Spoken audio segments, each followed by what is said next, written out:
let's talk about the second album on your list of favorite albums, Stone Temple Pilots, Tiny Music, Songs from the Vatican Gift Shop. This is from 1996. How does this album come into your life? Comes in also thanks to Much Music. The Big Bang Baby video is what the brought the attention, because the new album from Stone Temple Pilots.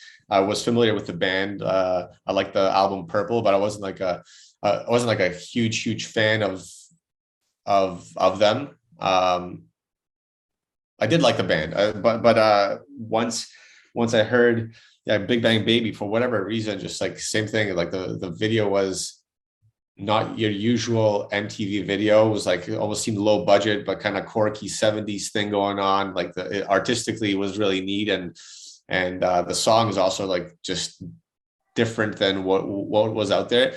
Automatically captivated me, so I fell in love with it that way. Got the album for Christmas, and it's one of those albums that I don't even know too much about it, like the geeky facts. Yeah, the geeky facts. Brendan O'Brien that produced it. Yeah.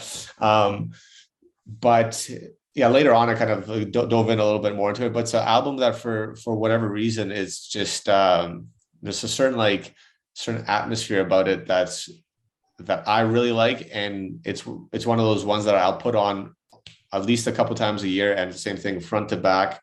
We'll listen to it. It also made me love the other stuff, the earlier stuff from Stone Temple Pilots. The first two records are great. Core is awesome. I find in Core he kind of still finding his voice. Kind of sounds a little too much like Eddie Vedder or something, like, they're doing that kind of thing, which he, by the time Purple came along, he kind of like found it, and then by the time the Vatican Gift Shop came up, it was just I think the band was also going through a lot of turmoil with his drug use and whatnot. But don't know too many fun facts about it. It's just an album that I really love the sound of. I love the songs, and to this day I could listen back a few times a year, front to back, and I feel like that's going to be the case for as long as I could hear.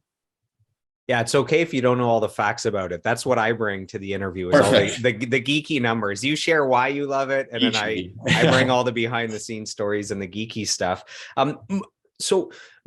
Most people love their debut Core, which is more heavy grungy, or they love Purple, and you mentioned awesome. Both of those. So those are kind of, I guess, the two.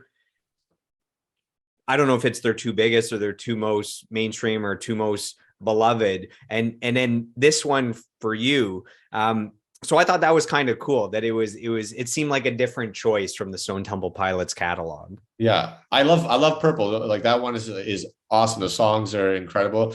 Like I said, the Core, I think he's finding himself, and it is there. I think the band was just trying to kind of go with what was happening. I don't know there's just what seems like to me, but yeah, no. Vatican Gift Shop, but just like, it's really their musicianship. I think I did read it in a article somewhere, is like where they were just like, there was, whether it was less stress or it was finding themselves as musicians trying to sound less of what is going on, and like not being so forced by the label. It's just like they made this album for themselves, But yeah, I love it. What other fun facts do you have about them? I have so many fun facts. So I haven't heard this album in a very long time. So I went back and listened to your 5 favorite albums. I went and listened in depth to make sure I'm ready for this interview. And I was shocked at how different this album was from Core and Purple. Instead of being like a grunge band or a heavy rock band, they sounded more like an alternative rock band, or even an indie sounding band. Yeah. And there were a few songs where I was like, this is like, it sounds like the Beatles, or like singer-songwriter type melodies and structures. Yeah. Like I was actually shocked at how different the music was on this album for Stone Temple Pilots than before. It was shocking. Yeah, there's like a bossa nova song on there, you know, I mean, like that just nicely nuzzles in with the rest of the flow of the album, and it works. Really cool melodies, like very, very good writing. His lyrics, I find, also have always intrigued me. I've always loved his voice. The whole band is amazing. Like the two brothers, guitar and bass, the DeLeo brothers or something. Yeah. It's awesome. Did you enjoy it? I did. Yeah, I did. Find a new love for it. Yeah, well, I was really familiar with the 3 singles. So Big Bang Baby, you mentioned, was the first video that caught your attention. Tripping on a Hole in a Paper Heart, which is quite the song title, and Lady Picture Show. So all 3 of those went to #1 on mainstream rock radio. So cool. The singles were a big deal, and the album goes 2 times platinum. So it's a big success. And I actually saw Stone Temple Pilots way, way back in the day. So my dad and I, you know, we've mostly gone along our entire lives, but there was one point in time way back in like 2000 where I was, you know, starting to rebel a bit and was skateboarding 8 hours a day, and like, you know, the big baggy pants and you know, trying to be my own character. And it's like, at that point in time, you're trying to be cool, and you weren't really nice to everyone, and like you're listening to darker music. So there was, at that point, it's like my dad and I were kind of clashing a bit. It's like my new identity, I felt like he didn't understand me anymore. And it's like, I'm the one that went and changed and wasn't, you know, who I normally am. And his way of trying to reconnect was, he said, "Hey, I got us some tickets to a concert. We lived in Ottawa, and I got you tickets to a concert in New York State. So we have to do a road trip, which means just you and I have to connect over hours both ways. That's and then we would be camping, you know, the night of the concert. So there's more bonding." So that was his thing. And I don't know how he knew how he was cool enough to know what bands to get, but he got me tickets to see Fishbone opening for Stone Temple Pilots, opening for Red Hot Chili Peppers. I went to that show, maybe in Toronto or something. In Toronto, yeah. So I was there. It was about 2000. It was at the time of Chili Peppers' Californication, when they broke big again. What is your memory of seeing them live? Did you see them again since then, or that was the one time? No, that was the one time. I think it was the only time. And honestly, I don't like shows at the amphitheater just like I prefer like a good venue, a 2,000 seater or something. Like that's the max. I find that's the best experience. So I don't know. It honestly wasn't very memorable. I went there for them, but their set was a little shorter. Wasn't there for Chili Peppers. I've always been like, I like the Chili Peppers, but I don't love the Chili Peppers. So I went there specifically for Stone Temple Pilots, and for whatever reason, it wasn't as memorable as I. Oh, you know what? Actually, I did see Stone Temple Pilots one other time, but with the new singer, and I did not like that at all. Not the same, right? Oh, it was terrible. Yeah, it was like, but with Scott, I saw it the one time. Also, it was like in high school, and I smoked a joint, and I think I got really, really high. So the part of that must have like skewed my perception to maybe a little too paranoid, whatever. But just for whatever reason, it wasn't that experience that I was hoping for. But all the different factors come into play there. So yeah, I also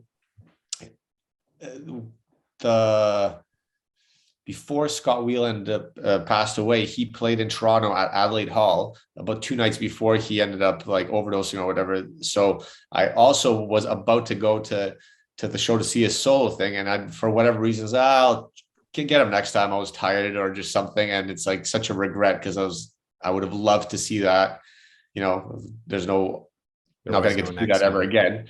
But unfortunately for a band that I do have a love for, especially those first 3 albums, I never had an amazing experience seeing them live. So as you're talking about seeing that concert, it just reminded me of two funny stories from when I saw them with my dad. So one was, at that time, I just came home one day and I had bleached my hair blonde. So I had the spiky, like Deftones blonde hair, Yeah. and I had pierced both my ears. Oh, And he it's must like, love that. no, and you know, that's not mainstream at that time. Like, everyone kind of has that stuff now. It doesn't matter. But back then, so I remember we go to the concert and Scott goes on stage with Stone Temple Pilots. He's got no shirt. He's ripped, but kind of like drug addict skinny ripped, where you're like, you don't know if he's doing okay. Yeah. He has bleach blonde hair as well, and he has both ears pierced. And I made the mistake of saying, see, Dad, like, this guy has blonde hair and, you know, bleached hair and two earrings. We're going home right now. Yeah, and my dad's like, that's your example? This lizard slithering looking drug addict rock star.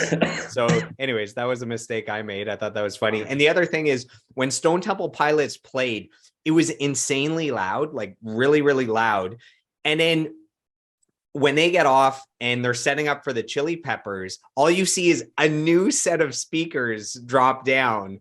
And my dad's like, oh my God, it's about to get louder than the Stone Temple Pilots were. So those are two moments that I remember. I'm a big advocate, even though I think it's the dad in me is like, I go to the show and I prefer to put plugs in because I hear it better, you know, like it's just takes out the certain frequencies that hurt. And then I could like kind of, for whatever reason, hear the show better. So, and save whatever I have left of my hearing, because there's not much left. I always found that Scott he was like a chameleon when it came to his vocals, that he could do the heavy grungy stuff. He could sound like himself, but some songs he kind of sounded like Kurt Cobain from Nirvana.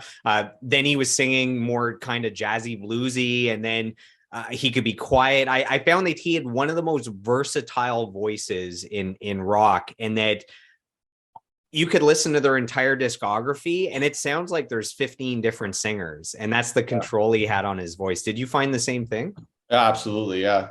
I actually loved the stuff that he did with Velvet Revolver, like so kind of going to those like big rock songs, almost a little more 80s sounding, well, because it's Guns N' Roses backing him and stuff, but like just his vocals and his approach to that, just like power, like powerful arena rock songs. So yeah, for sure love that. But I do like that kind of. Still, my favorite is when I think about it is all the stuff, the way he approached it on Vatican Gift Shop. Just like kind of he seems a little haggard there, and like honest, you know.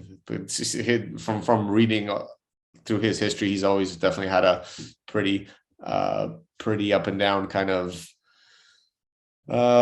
life with mainly the drugs is what screwed everything up for him. So, you know, he'd be on, he'd be off, he'd be on, and he'd be off, relapse. It's just like, and sadly to say, I feel like some of the best stuff almost came when he was using, not to promote that or think that it's a good thing. It's just like when I looked into it, when he was using and when he wasn't, it seems like some of that stuff was the better music to me, you know. But that doesn't really matter. Don't do drugs. Yeah, don't do drugs. Yeah. And sometimes it's like a musician's pain is everyone else's pleasure, right? Like if you don't have the heartbreaks and all those things, you're not writing that music that other people then go and enjoy. So it's tough. Well, that's where the honesty comes, right? Like, you know, it's one thing trying to write a song about heartbreak or about going through something versus going through something and then expressing it in art. You can't fake it. And when you try to fake it, it always bleeds through. And it's, I found Vatican Gift Shop to be very, very honest. So. It's weird. I actually forgot that he sang for Velvet Revolver while preparing for this interview. Like I know Velvet Revolver. I knew that he sang for them, but for some reason I just that was absent from my mind while preparing for this. So yeah, he also sang for Velvet Revolver, and they had multi-platinum success as well. I have a quote here from this is Billy Corgan of the Smashing Pumpkins. So he's known, he doesn't always say the nicest things. So getting kind words from him is a big deal, and I want to share that. So after Scott passed away, Billy Corgan of the Smashing Pumpkins said, "It was STP's third album, the one we're talking about, that got me hooked. A wizardly mix of glam and post-punk, and I confessed to Scott, as well as the band many times, how wrong I'd been in assessing their native brilliance. And like Bowie can and does, it was Scott's phrasing that pushed his music into a unique and hard to pin down aesthetic sonic sphere. If you ask me who I truly believe were the great voices of our generation, I would say it was Scott, Lane, which is Alice in Chains, and Kurt Cobain. So that's pretty cool to hear from Billy Corgan. Yeah, Billy Corgan's a tough one, but that's a nice thing. Yeah. He's a tough critic. So yeah, if you get kind words from him. So I have 3 final reviews about the album, and then we'll talk about your third album here. So the AV Club noted that Tiny Music was almost a shocking leap forward in the creative ambition, and that Stone Temple Pilots got weirder and better than anyone gives them credit for. Another review, All Music says Tiny Music illustrates that the band aren't content with resting on their laurels. STP have added a new array of sounds that lend depth to their immediately accessible hooks, naming shoegaze and jangle pop as 2 examples of genres explored on the album. He also wrote that the album showcases the band at their most tuneful and creative. And then the final review, Alternative Nation said Tiny Music really gelled the individual band members' musical taste together into a new sound. So you have vocalist Scott's underground punk and glam sensibilities, guitarist Dean DeLeo's upbringing in 60s and 70s rock, and bassist Robert DeLeo's interest in genres like jazz and bossa nova. So 3 final things about the album. Awesome.